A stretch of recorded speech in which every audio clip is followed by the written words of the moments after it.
Hi guys, my name is Trevor Owsley, teaching Be Me Consciousness. Today I'm going to be speaking from my little book. This little book is called Keep It Spiritually Simple, Guiding Others' Direction. Basically, it says, kiss God. Okay, God gave us a map and the code is within you, as I discovered. This is a little book. It's not out, you can't buy it, but hopefully it will be when I get enough funds. So basically it says Beam is in the next stage in conscious evolution, and there's even a signpost that I've got there on the back, which is the body, mind, energy signpost to life. So technically that is my symbol.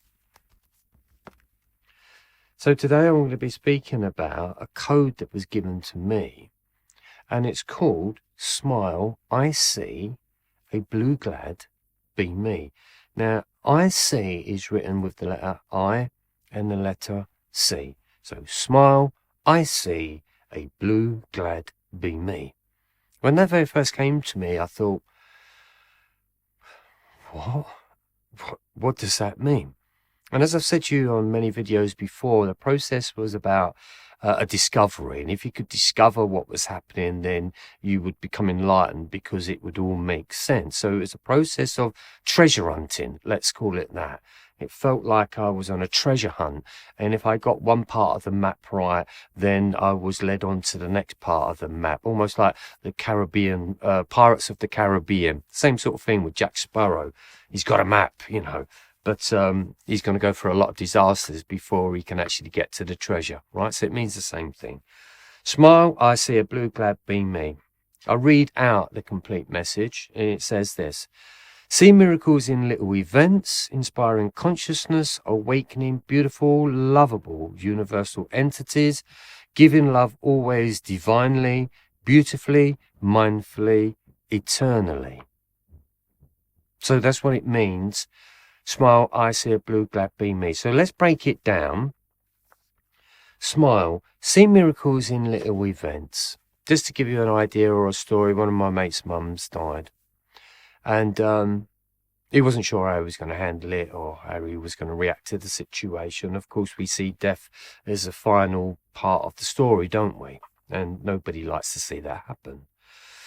But through the teachings, and because he knew me, learned the teachings when I was showing him to understand what smile meant. And it was so nice for him at the end of the funeral service, for him to turn around and say to me, see miracles in little events, Trev. I went, you got it, didn't you? He said, yeah. He said, I got it. He said, I understood it. He said, I did see the miracle in the whole thing of this. And he said, and it was so beautiful. And he said, it was so nice. And he said, and I didn't think I'd be acting in the way that I was acting. He said, because of the loss of my mum. But he said, because I taught him how to smile, which means see miracles in little events. Now, every part of your life is a little event. So see miracles in little events. Why can't we do that? Why can't every part of your journey be a miracle? We think and we believe that a miracle is when you miraculously, somebody saved your life or you healed someone and say there's a miracle. You know, something's happened that you can't compute with. That's a miracle, right? But I wanted to see all of life as a miracle. And why not? And I wanted to see myself as a miracle as well. I think the whole thing is a miracle. Life is a miracle. Planet Earth is a miracle. Humanity is a miracle. Everything is a miracle. Everything that you do and say and hear and touch literally is a miracle. Why do I say that? Well, one day you won't be able to do that. That's the thing. See, we get so used to coming onto the planet and just Monday turns into Tuesday, turns into Wednesday, turns into Thursday. And of course, everything becomes familiar, you know. But for me, moving this glass from there to there, that's a miracle. Why? Because I won't be able to do that. So that's the miracle, right? So always see miracles in little events. So then we've got the IC, which is inspiring consciousness within yourself. Always teach yourself with inspiration of consciousness. Delve into it, find out about it, go into your soul and connecting with your soul and your soul over a process of time. Now listen, beamism didn't all of a sudden happen the next day. Understanding the gift of healing, understanding the gift of me didn't happen the next day. What happened the next day was a load of shit. My whole life just crumbled bit by bit, slowly descended into the depths of hell, it seemed. To come out of that was also a very slow journey. So there is no quick fix, but I cried for the quick fix, but it kind of didn't happen. And I'm so glad it didn't. And I'll tell you for why. A quick fix won't last too long. It won't. So, but once you get it and you're on this gradual thing, you gradually get it until it is installing it into you at such a small, slow percentage of information that has been given to you that you're getting it in bite-sized pieces. If you went into school one day and the teacher just basically went, well, today we're going to be learning about consciousness. Right, that's the end of the lesson. We'll see you tomorrow. So what you'd learn is that we're learning about consciousness, so you won't forget that. But if he says we're going to learn about consciousness and then read you this great big thick book, and then you've got to read this thick book, you can't install it. You'll remember snippets of it, right? That's how it is. What makes you good at school makes you good at remembering things. Well, if you're anything like me, I'm not very good at remembering things, all right? So that's why schooling and education didn't work for me. I couldn't install it. So intelligent consciousness, inspiring consciousness, inner consciousness, letter I, letter C, that's what I see. And once you have that intelligent communication and you find that consciousness within you, you speak with a new language, just like I speak with a different language. It's completely new to me. And I had to learn that language because all I knew was fashion and arguments and bad tempers and anger, things like that. It's the only way I was taught how to get in or get on in life was through anger, shouting basically. So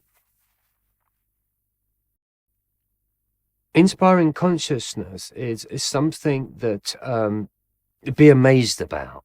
See something in a completely different way. Everything is running off of a consciousness. You know, when that word first got introduced, I used to think, well, what does that sort of mean? I was already on it anyway before that started floating around on planet Earth.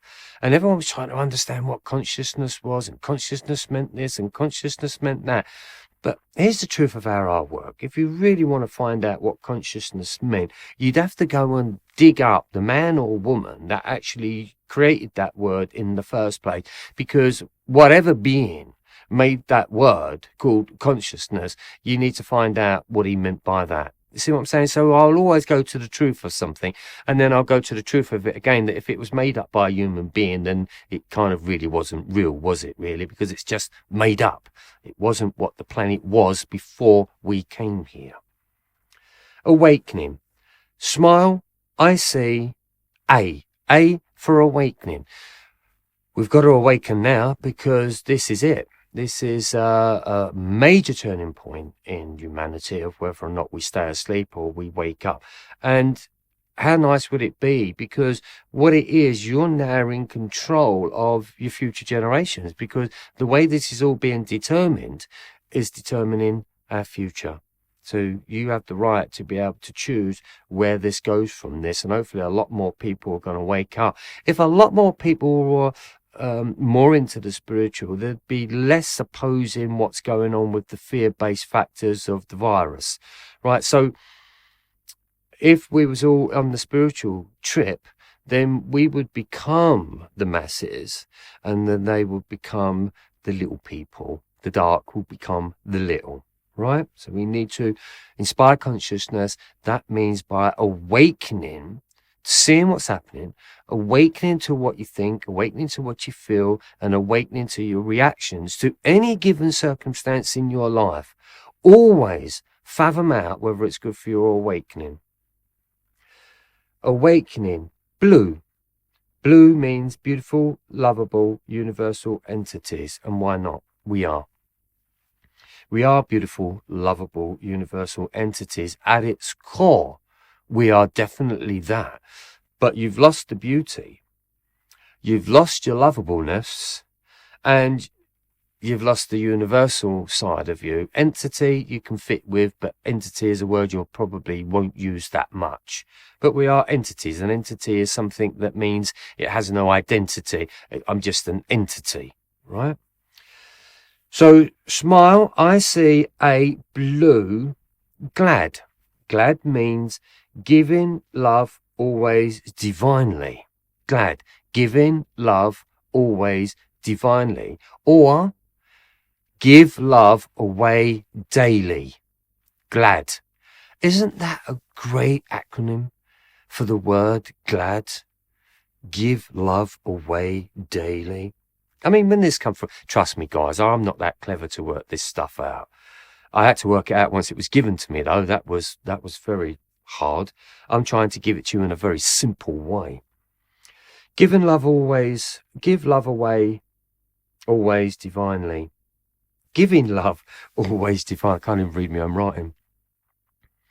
Divinely comes under the word of inspiration. Love is an inspiration, isn't it? Because when you're in love, don't you find everything's inspiration, inspiring? The sun, the moon, all of a sudden looks inspirational, whereas before it's like, oh yeah, whatever. It's just the sun, it's just the moon. So love is a beautiful way of raising your levels of consciousness, and it raises your vibration, and of course it keeps you well. How does the dark win? Well, it doesn't teach you love, that's for sure, but it sure does teach you fear.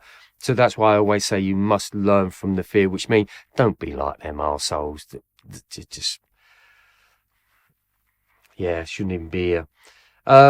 Giving love always divinely. And then the beamy comes in, and the beamy part of it is beautifully, mindfully, eternally. Because I believe in the spirit world so much, eternally definitely works for me. So whatever it is that I do here, I can rest assure myself on the other side that I did the best that I possibly could. And that's good enough. If you can do the best that you possibly can, then that's good enough. So smile, I see a blue glad being me is a great message. It's probably a book in its own right, but I'll give you some more of what smile I see blue glad means. It's your lower self and your higher self balance, which means you've got your human side of you understood, which means you know how it happened and why it happened. And then you've got your higher self that comes in and teaches you the new self away from the old self. That's what the higher self is here to do. So lower self is human, higher self is beamy, right? You got that? Right. Mind and emotions. Mind and your emotions have always been in conflict. So therefore there is no love there, there is no balance there, and there's no inspiring consciousness there neither. Because your mind and emotions are all over the place, and you've developed a language against yourself to hate yourself. That's how you've been using your mind and your emotions, right? So you need to balance that. Once you balance that, the argument between your mind and emotions stops. And so therefore there comes peace. That's what it means to have a peaceful mind. It's when your emotions or your ego self, your emotions or your painful self is not arguing with the mind. And of course, what's in the middle between your emotions and your mind? Of course, it's your heart and your voice, your communication. So your communication levels suffer and your heart suffers. Hence why number one biggest killer on the planet is heart problems. Right? Number two is going to be cancer. Cancer is more derived from the arguments that you have in and the battles that you have within between the mind and your emotions. How do I know that? Because that's what I went through. So male and female balance, very Egyptian. This got stolen by the Christians, by the way, and rearranged, and it wasn't for the people. They kept it for themselves, and this is what it means to the illumined ones, or the Illuminati. They're people that know the knowledge, but they're not giving it to you because you're just a peasant. So you've got male and female energy. in my anger, I was obviously being a male entity. I was taught to be a male entity, and you partnered up with somebody that was hopefully the opposite, which was a female entity. But then in saying that, for whatever be, I'm a man, so I talk from my point of view. As a man, I was still meeting women that had masculine energy. So in actual fact, I wasn't meeting a feminine woman because I don't know if I see many of them around at the moment, because, hit me if I'm wrong, but you become quite masculine in your thoughts. And of course, the awakening for me is when the masculine woman finds her femininity and the male finds his femininity, which means his soft side. So it's about finding the balance. Don't be all man, because that just makes you a narcissistic arsehole, very angry with life. Trump reminds me of that. That's what he looks like to me. He's not balanced at all. He's all male, right? And the horrible thing about it is, women, you love this male domination thing because it makes you feel secure. Work on that, because it's not correct. So male and female balance, past and present, balanced. You know, your past makes up who you are, doesn't it? So that brings you into the present moment. So that was a tough one for me. So that was like really going back to the beginning days when I started to see spirit, when I was around about 2-3 years old. 4 years old was very amazing. 5, even more amazing. 6, bloody amazing. And then you kind of lose it. So for me, talking about spirituality, sort of like 30, 40 years, like 40 years, like 50 years later, 50 years later, I had to go back and see whether or not I had a belief in spiritual way back then, rather than it was something that you're thinking that you've learned along the way. But no, it was inherent, and it's inherent in every single one of you. Every one of you. Never did you get left out. You have that spirit connection. You've just forgotten it. Be Me is that. It's about going back to picking that up, right? So therefore you have, so you understand your past, you bring your past up into the present, which is how you're behaving with yourself. That's where Be Me healing comes into place, because we need to reduce the pain of that to be able to evolve into the soulful being, or the divine being that we should be. You've got light and dark balance. Light and dark is a way of explaining light is information, dark is lack of information. So if you meet someone that's in that darkness, they lack information, they lack something about themselves. So therefore that keeps them very animalistic, basically human, right? So that is what's represented by a dark being. It's whether or not they know the information or they don't know the information. The more you go into the light of, that means you've gathered information.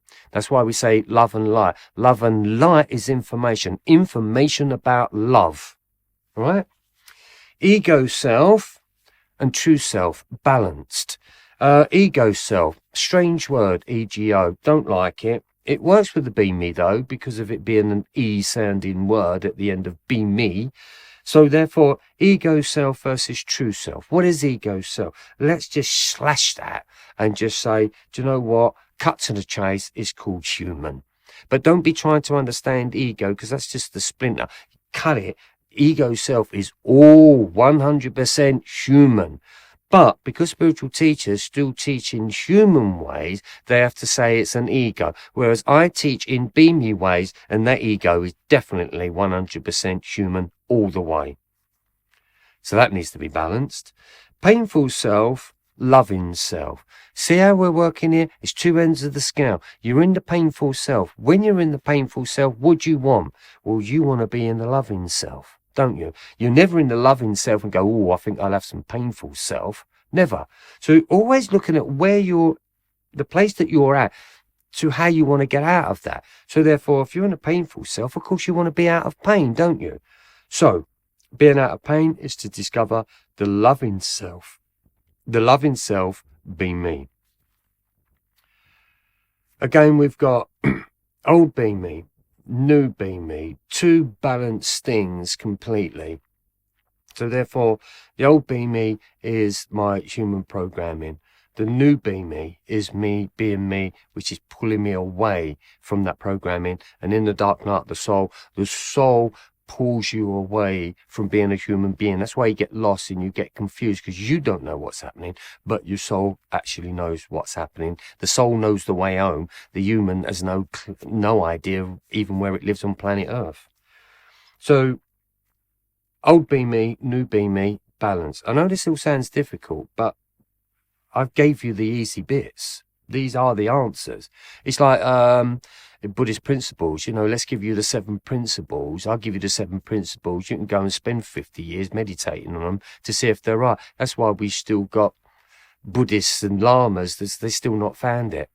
Buddha said, be me, but they didn't mean be him. It meant be as me, awakened as you can be. But don't try and become a Buddha. You know, it's not going to work. So, old be me self, new be me self is balance, which means I know the old part of me, but I also understand the new part of me, and we can work between the two. But Buddha came in between the two, old be me and his new be me, right? One was rich, one was poor, so he came in the middle and discovered a whole new level of consciousness. Old life, new life, balanced. Old life is like your old be me and your new be me. When you become a new be me, your old life is going to disappear, as it did for me, hairdressing, makeup artist, photography, as you've heard me say. So that old life disappeared, and then my new life emerged as being one of the top psychics in the country, a spiritual mentor for the UK, an alchemist, a messenger, a healer. Oh, the titles were just phenomenal. I don't like titles, so that's why I just say I'm a be me, and it's as simple as that. Heaven on earth, balanced. Again, we're using words. So heaven, you have a depiction of what you believe heaven to be like, right? Now, for me, heaven is a place of, say, serenity. It's peaceful. It's beautiful. You know the words. I don't have to speak the words. You have an idea of what you hope it's going to be like. But I want that here now. See, I want heaven here within me. So heaven is within me. Once you get rid of anger and you get rid of the old be me self, then that's when you'll find your own heaven, right? Or haven, as I've said before, haven within. A haven, a heaven, is some form of security. Going to read books in a Christian church, it's like it's giving you a sense of hope. It's giving you a sense of security, isn't it? And that's all it is. Old world and the kingdom. Old world, earth. Do what you want with it. Destroy it as much as you like. Cut down the trees, poison the waters, change the weather. Do what you like. But what you're actually doing is that you're creating a very bad way of understanding life and living conditions. So old world and then the kingdom world. So now I can say I live in the kingdom. And for me, as an awakened being, oh God, I'm so glad I got to see that or say that and actually feel it, that I am actually in the kingdom. But that kingdom can only come from within as well as. Anything that is within will be produced on the outside. It's as simple as that. So technically, if you see a lot of fear on the outside, you will produce a lot of fear within inside yourself, and so therefore you will fear the outside world. Whereas in fact, what you're doing is you're fearing your own inner world. That's completely different. So in the end, you get the perfect be me. So smile, I see a blue glad be me is a massive structure. And that's the simplest I can give it to you, because I needed to find the truth to be able to simplify something so easily. But of course, you've got to do the work on that. And another thing as well, let's get this right about what spirituality is all about. Yes, it looks like it's all nice and it's all loving. Go sit on your fluffy cushions with a candle and all the rest of it. And there's this place of serenity. Yeah, I can feel that. I do that many times. But spirituality is almost a warrior energy as well as, because if you're here to do something or you want to make a change, then I suggest you better do something about it, because if not, the warrior within you will just eat away and consume you, and you will die by your own sword. That's the truth of it. See? I think it was written somewhere along the line, if there's something within you that you don't put out into the world, it will actually consume you. And if it consumes you, that means it eats away at you, and that will then in turn destroy you. It's all about balancing, isn't it? If you could balance your life, wouldn't it be so cool? If we could balance a lot of things in our life, it would be cool. Your mind and your emotions, your relationships, your language even, to be able to balance that into a world where it is completely unbalanced, because that is what's going on. How do you create noise and disturbance and fear? Is that you create unbalance. And then there'll be a place where we find balance. But as spiritual beamy beings, you're here to understand that balance. So smile. I see a blue-clad be me. It says, see miracles in little events, inspiring consciousness, awakening beautiful, lovable, universal entities, giving love away divinely, beautifully, mindfully, eternally. Why is that so important? It's because how many of you have been hurt through love and then you shut off your own love? Think about that. And then when you meet your next relationship, you're very wary of whether or not to love or not, because you know how much it hurts if you are tricked. Think about that. So, once you understand love, it can't be broken because you've worked for it and you've understood it and you've not relied on one being to actually make you feel like you love yourself. That's not spiritual. Okay? So, smile, I see a blue clad, be me. That is a message from Spirit. That's what's given to me. I'm giving it to you. If you want to come through and have a meeting with me, send me your email and I will send you the details to make that happen and the prices. And for an hour or 90 minutes, I've got a good deal that's going on there. But I guarantee you this, it's always great communication. And once you can have a great communication with someone, your journey won't seem half as mad as you think it is, because I can take you on any level you want to go. So my name is Trevor Owsley, and I'll see you on the other side. Take care.